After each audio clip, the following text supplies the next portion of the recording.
Red టీవీలో మీ వ్యాపార ప్రకటనల కోసం ఈ నంబర్ ని సంప్రదించండి 6281747728. హాయ్ హలో నమస్తే, నేను మీ Gopi. Welcome back to Red TV. ఈరోజు మనతో వచ్చేసి Ankammarao garu, political analyst. Sir namaste. Sir namaste Gopi. Sir, మనం చూస్తున్నాము వైసీపీలో సీట్ల గందరగోళం అయితే ఉంది. ఈ క్రమంలో వైసీపీ మాజీ ఎమ్మెల్యే అనుకోవచ్చు, ఇప్పుడు అయిపోవచ్చింది కాబట్టి రోజా గారికి సీటు ఇవ్వట్లేదు అని అంటున్నారు. ఇది ఎంత మాత్రం వాస్తవం సార్? ఇది అంటే ఆమె మీద పూర్తిగా వ్యతిరేకత ఉంది. ఆమెని స్థానం మారుస్తారా అసలు, లేకపోతే అసలు పోటీలో ఉండదా అనేది చర్చ జరుగుతున్నమాట. వాస్తవమే. నాకు తెలిసినంతవరకు ఆమెకు సీటు లేకపోవచ్చు. అందుట్లో ఎలాంటి సందేహం కూడా ఏం లేదు. ఆమె సీటు చినిగిపోయిందని చెప్పని అక్కడ వాళ్ళే ప్రకటించారు. ఎట్టి పరిస్థితుల్లో ఆమెని ఇస్తే ఓడిస్తామని చెప్పని భీష్మ ప్రతిజ్ఞ చేసి కూర్చున్నారు వాళ్ళంతా. జరుగుతున్న పరిణామాలు, మంత్రిగా ఉండి మరి అక్కడ ఒక దళిత మహిళ దగ్గర డబ్బులు కూడా తీసుకున్నారని చెప్పిన ప్రచారం కూడా జరిగింది. సరే, నిన్నగాక మనం చూసుకుంటా ఉంటే ఇటు పక్కన విడతల రజనీ గారి సంగతి కూడా బయటకు వచ్చింది. మరి ఇవన్నీ చూసుకుంటా ఉంటే ఆ పార్టీ పరిస్థితి ఏంటో ప్రజలకు అర్థమైపోతూ ఉంది. దీన్ని బట్టి దృష్టిలో పెట్టుకొని ఆమెను దూరంగా పెడతారని అయితే భావిస్తున్నారు. అంటే రోజా గారు ఏమంటున్నారంటే, జగన్ అన్న నా అన్న లాంటి ఖచ్చితంగా నాకు సీట్ ఇస్తారంటున్నారు. మరి దానికి మీరేం చెప్తారు? పాపం 12 పర్యాయాలు 12 సార్లు ప్రకటించారు అభ్యర్థుల్ని. ముందేమో ఆడావిడిగా కొంతమందిని ప్రకటించారు. తర్వాత వాళ్ళు మార్పులు చేర్పులు జరిగినాయి. ఇప్పుడు వచ్చేసరికి రోజుకి 2-3 పేర్లు మాత్రమే ప్రకటిస్తున్నారు. మరి దాంట్లో అన్న అని చెప్పుకునే ఈ చెల్లెలకి మరి ఆ అన్నగారు ఎందుకు కరుణ చూపించలేదో అర్థం కాలేదు. మరి ఇప్పుడు ఇన్నిసార్లు ప్రకటించారు, ఆమె పేరు ఎందుకు లేదో కూడా అర్థం కాలేదు. మరి ఏది మాట్లాడాలన్నా తెలుగుదేశం పార్టీ తరఫున కావచ్చు, లేకపోతే జనసేన పార్టీ తరఫున కావచ్చు, ఎవరన్నా మాట్లాడితే వాళ్ళ మీద విరుచుకుపడే వీర మహిళ కదా ఈమె. మరి ఆమెకి ఎందుకు దూరంగా పెట్టారని సమాధానం ఆమె చెప్పాలి. మిగిలిన వాళ్ళందరూ ముందు ప్రకటించారంటే నీకంటే వాళ్ళు గొప్పవాడనే కదా. నిస్సందేహంగా వాళ్ళకి ఎలాంటి సందేహాలు లేవు అని చెప్పని ప్రకటించారు. ఒకవేళ మార్పులు చేర్పులు చేసినా నేను వేరే సాట మార్చున్నావు అన్న చెప్పాలి కదా. ఆ పరిస్థితి ఎక్కడా కనపట్టలేదు కదా. కాబట్టి అటు ఇంటా బయట రెండింటిలో నీకు వ్యతిరేకత ఉందనేది స్పష్టంగా అర్థమైపోయింది. కాబట్టి పరిస్థితి అగమయ్యగోచరమే, అందుట్లో ఎలాంటి సందేహం కూడా లేదు. ఎప్పుడైనా ప్రజానాయకుడిగా ఎదగాలనుకున్న వాళ్ళు, 10 కాలాల పాటు ప్రజల మనసులో సుస్థిర స్థానం ఏర్పాటు చేసుకోవాల్సిన అభిప్రాయం ఉన్నవాళ్ళు నోరు అదుపులో పెట్టుకొని ప్రజలతోటి మమేకమైపోయి ప్రజలకి మంచి పనులు చేస్తూ ఉంటే వాళ్ళు ఒకవేళ విపరీతమైన వ్యతిరేక గాలి పార్టీ మీద తోలితే తప్ప వాళ్ళు ఓడిపోరు. దానికి ఉదంతాలు చాలామంది ఉన్నారు ఆంధ్ర రాష్ట్రంలో. వాళ్ళని దృష్టిలో పెట్టుకొని కనీసం ఇప్పటికైనా, అంటే ఇంకేముందిలే అయిపోయింది ఆ రాజకీయ జీవితం, కొలాప్స్ అయిపోయినట్టు. అందుట్లో ఎలాంటి సందేహం కూడా ఏం లేదు. అంటే ఆమె ఎన్నో వందల కోట్లు కబ్జా చేసే, భూములు కబ్జా చేయడం కానీ, లేకపోతే వేరే వాళ్ళని బెదిరించి డబ్బులు తీసుకోవడం కానీ, ఈ క్రమంలో బెంజ్ కారు 4-5 కొన్నారంట. దీని మీద మీరేం చెప్తారు? ఇప్పుడు వైఎస్ఆర్సీపీ పార్టీలో వాళ్ళు కబ్జాలు చేయకపోతేనో కుంభకోణాలు చేయకపోతేనో మనం వాళ్ళ గురించి మాట్లాడుకోవాలి. 170% మంది అదే పరిస్థితిలో ఉన్నారు కదా. అందరి మీద అలాంటి అభియోగాలు ఉన్నాయి కదా. ఇప్పుడు అధినాయకుడి మీద ఎన్ని అభియోగాలు ఉన్నాయో అంతకు మించి చాలామంది శాసనసభ్యుల మీద, మంత్రుల మీద అభియోగాలు ఉన్నాయి. అలాగే లోక్సభ సభ్యుల మీద కూడా ఉన్నాయి కదా. వాళ్ళందరి మీద ప్రజలకి క్షుణ్ణంగా తెలుసు. కర్రుగాల్చి వాత ఎలా పెట్టాలో కూడా వాళ్ళకి బాగా తెలుసు. రేపు చేయబోయేది వాళ్ళ చేతిలో బ్రహ్మాస్త్రం అనే ఓటు అనే ఆయుధం ఉంది. ఇటు పార్టీలు, 2 పార్టీలకి వాళ్ళ శ్రేణులు ఉంటాయి. తటస్థంగా ఉండేవాళ్ళు ఇటు మొగ్గితేనే అటు అధికారంలోకి వస్తుంది. ఇప్పుడు తటస్థులు చూపే కాకుండా ఏళ్ళ పార్టీలో చాలామంది చూపు కూడా తెలుగుదేశం పార్టీ, జనసేన, భారతీయ జనతా పార్టీ కూటమి వైపు ఉంది. కాబట్టి నిస్సందేహంగా కూడా చాలామందికి, నాకు తెలిసి వైఎస్ఆర్సీపీ పార్టీ శాసనసభ్యులకి ధరావతులు రాకపోవచ్చు. అంత తీవ్రమైన వ్యతిరేకత ఉంది ప్రజల్లో. అంటే సార్, ఈమె ఒకప్పుడు జనసేన పార్టీ మీటింగ్ జరిగినా సరే, టీడీపీ పార్టీ మీటింగ్ జరిగినా సరే, అధినాయకులు ఒక మాట అంటూ ఉంటారు దురుసుగా. ఈమె వెంటనే ప్రెస్ మీట్ ముందుకు వచ్చి టకటక వాళ్ళని అన్నారు అమ్మని ఇప్పుడు అరుస్తూ ఉంటారు ప్రెస్ మీట్లో. ఇప్పుడు ఎందుకు అరవట్లేదు అంటారు? ఇప్పుడు మామూలుగా మిగిలిన వాళ్ళ మీద అరిస్తేనేమో ఆమెకి ప్రాచుర్యం వస్తుంది.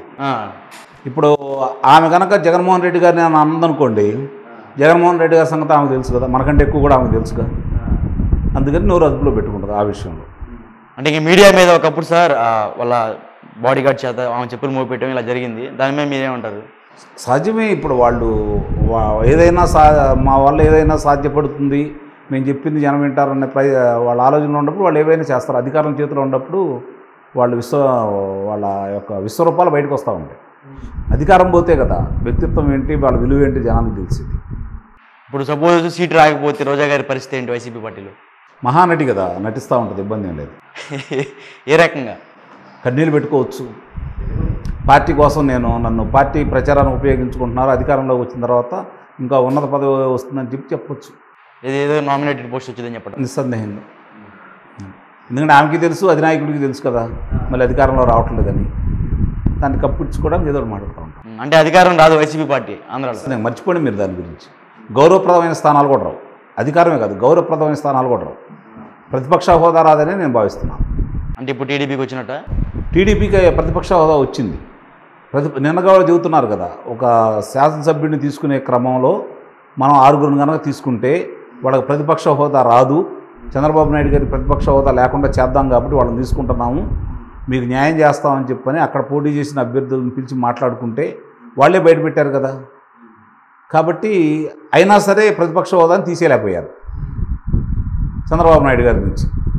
ఇప్పుడు ఆ ప్రతిపక్ష హోదా రాకుండా ప్రజలు చేయబోతున్నారు. మరి ఇప్పుడు వైసీపీ నుంచి నగిరిలో పోటీ చేసేది ఎవరు అనుకుంటున్నారు? సపోజ్ మీరు చూడాలి, ఎవరైనా రావచ్చు. అంటే ఇప్పుడు బయట ప్రజలు కానీ అపోజిషన్ పార్టీలైనా సరే విడుదల రజనీ గారు మేకప్ మీద పెట్టే శ్రద్ధ పనుల మీద చేయట్లేదు అంటున్నారు, దానికి మీరే ఉంటారు? సరే, అయ్యి ఒక మహిళ గురించి మనం అలా మాట్లాడొద్దులే. సహజంగా ఎవరైందంటే సహజంగా బయట అందంగా కనపడటం కోసం మహిళలు అందుట్లో ప్రజలతోటి మమేకమైన వాళ్ళు కదా, కాబట్టి వాళ్ళ జాగ్రత్తలు వాళ్ళు తీసుకోవడం తప్పే ఉంది. దాన్ని ఇప్పుడు ఆమె శాసనసభ్యురాలు, మంత్రిగా శాసనసభ్యురాలకి మంత్రికి వాళ్ళు చేస్తున్న పనులు ఏదన్నా ఇబ్బందికరంగా ప్రజలకు ఉండి పనులు సరిగ్గా చేయకపోతే దాని మీద విమర్శిద్దాం, లేదంటే ఇప్పుడు ఇట్లాంటి కుంభకోణాల గురించి విమర్శిద్దాం. వాళ్ళ యొక్క అలంకరణల గురించి మాకొద్దు. నేనైతే దాన్ని అంగీకరించను. అంటే ఈమె చర్యలు చేపట్టిన తర్వాత గుంటూరు జీజీహెచ్ హాస్పిటల్లో ఎటువంటి సరైన సదుపాయాలు లేకుండా ఒక 2 వ్యక్తులు అయితే చనిపోయారు, దీనికి మీరే ఉంటారు? అంటే ఆమె వల్ల అయితే కాదుగా, అంటే ఈమె ఆరోగ్య శాఖ మంత్రి అంటే అది చూసుకోవాల్సిన బాధ్యత అనేది అక్కడ మున్సిపల్ శాఖ వాళ్ళకు ఉంటుంది. అంటే నగరానికి సంబంధించి నగర మేయరు, ఎవరైతే కమిషనర్ ఉంటారో వాళ్ళు, నగరపాలక సిబ్బంది వాళ్ళ ఆధ్వర్యంలో జరగాలి ఏదైనా సరే. అన్నిటికీ మంత్రుల్ని, ముఖ్యమంత్రుల్ని బాధ్యత చేయలేము. కాకపోతే ఏంటంటే పర్యవేక్షణ లోపం ఇళ్ళలో ఉంది కాబట్టి దాన్ని చూసుకోలేదని మనం విమర్శించడంలో తప్పు లేదు, కానీ బాధ్యుల్ని ఏమి చేయలేం కదా. అంటే అందరు రాజకీయ పార్టీ లాగా మనం కూడా మాట్లాడుకోకూడదు. గుంటూరులో పోటీ చేసే సిద్ధంగా ఉన్న సమయంలో కుర్రోళ్ళకి ఆమె పక్కన తిరగడానికి కుర్రోళ్ళకి 100 బుల్లెట్లు బండి దింపిందంట నైట్. గతంలో కూడా అన్నారు, పత్తిపాడులో పోటీ చేస్తున్నప్పుడు, చిలకూరుపేటలో పోటీ చేస్తున్నప్పుడు కూడా పత్తిపాడు పుల్లారావు గారి మీద అప్పుడు కూడా అన్నారు. అంటే ఆర్థికంగా గట్టిగా ఉన్న మనిషి కాబట్టి ఇస్తే తప్పే ఉంటుంది. ఎన్నికల తర్వాత కదా ఏదైనా ఇట్లాంటివి పంచితే చర్యలు తీసుకుంటారు, ముందు ఇస్తే వచ్చిన నష్టం అయితే ఏం లేదుగా. నష్టం అంటే సార్ ఇప్పుడు బహిరంగంగా పనిచేస్తున్నారు కదా, తప్పే ఉందండి. ఎవరు పంచట్లేదు, ఎవరు పంచట్లేదు.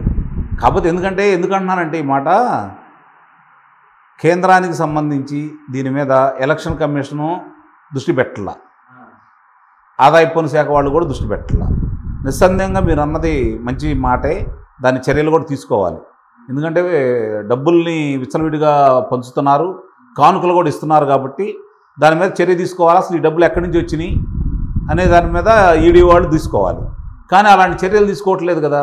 ఇప్పుడు విమలారెడ్డి గారు ఉన్నారు, జగన్మోహన్ రెడ్డి గారి మేనత్త గారు. ఆమె మొన్న అరకులో ఒక్కొక్కళ్ళకి ఏ విధంగా డబ్బులు పంచింది, అందరినీ కూర్చోబెట్టి, పాస్టర్లు అందరినీ కూర్చోబెట్టి మనం మతపరంగా జగన్మోహన్ రెడ్డి గారిని గెలిపించుకోవాలని చెప్పని ఆమె, ఇటు వచ్చేతలకి జోగి రమేష్ గారు మంత్రి గారు, అలాగే చంద్రశేఖర్ రెడ్డి గారు కాకినాడ, దూరంపూడి చంద్రశేఖర్ రెడ్డి గారు, వీళ్ళందరూ కూడా చర్చిల్లోకి వెళ్ళి విస్తృతంగా మాట్లాడుతూ మీరందరూ ఇలా చేయాలని చెప్పి మతపరంగా కూడా ఓట్లు అడుగుతున్నారు కదా. కాబట్టి వాళ్ళందరినీ కూడా అనర్హులుగా ప్రకటించాలి కదా ముందు. అలాంటి చర్యలు తీసుకోవట్లేదు కాబట్టి నేను ఇవన్నీ పెద్దగా పట్టించుకోవాల్సిన అవసరం లేదు అంటున్నాను. వాస్తవంగా అయితే ఇవన్నీ కూడా తప్పే, కానీ వాళ్ళు కేంద్ర ఎన్నికల సంఘం కావచ్చు, ఆదాయ పన్ను శాఖ వాళ్ళు కావచ్చు, దీని మీద కఠిన నిర్ణయాలు తీసుకొని అసలు ఈ డబ్బులన్నీ ఎక్కడే, ఇన్ని కోట్ల రూపాయలు, ఇప్పుడు 6.5 కోట్ల రూపాయలు అన్నారు. 6.5 కోట్ల రూపాయలు అవి నల్లధనం కింద లెక్క కదా, దాని మీద విచారణ చేయాలి కదా, ఎక్కడి నుంచి వచ్చినాయి ఏంటి ఏందనేది. అది ఆదాయ పన్ను శాఖ వాళ్ళు కావచ్చు, ఎన్నికల కమిషన్ కావచ్చు, దేనికి సొమ్ముటోగా తీసుకోకుండా వాళ్ళు ఇప్పుడు దాకా ఉన్నారనేది నా ప్రశ్న.